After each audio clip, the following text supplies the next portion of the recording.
Hello, good morning সবাইকে। তো ঘুম থেকে তাড়াতাড়ি উঠে গিয়ে আমি অ্যাকচুয়ালি হাঁটতে গেছিলাম, তো সেটার ভিডিওটা আমি দিইনি।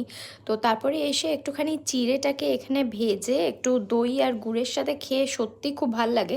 কারণ কি আমি এমনি খুব একটা চিড়ে খেতে ভালোবাসি না এইভাবে, কিন্তু ভেজে দেখছি বেশ ভালো লাগছে। দিয়ে রাহুলকে 1 কাপ গরম চা দিয়ে আমি স্নান করে একটুখানি ঠাকুরের কাছে গিয়ে প্রণাম করে আসার পরে কাজ নিয়ে বসেছিলাম আর একটু বেদানা খাচ্ছিলাম।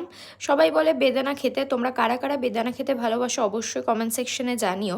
দিয়ে নিচে এসে একটু মিঠুর সাথে কথা বলতে বলতে 1 বাটি দই খেয়ে নেওয়ার পরে ওপরে এসে এসি চালিয়েছি। এত গরম পড়েছে আসানসোলে যে তোমরা বুঝতেই পারবে না, কিন্তু বেশিক্ষণ এসিতে থাকাও ভালো না, সেটা সবাই জানে। বেরোলেই মনে হচ্ছে আগুনে পুড়ে যাচ্ছি। দিয়ে ওপরে ছাদ থেকে রাহুলের একটা জিন্সের প্যান্ট ছিল, সেটা নিচে নেমে এসে বিকেলবেলাতে একটুখানি পুরনো হাটের বাড়ি গেছিলাম, মানে মায়ের কাছে গেছিলাম। ওখানে গিয়ে সবাই গল্প আড্ডা করছিলাম। দেখা হচ্ছে পরের ব্লগ।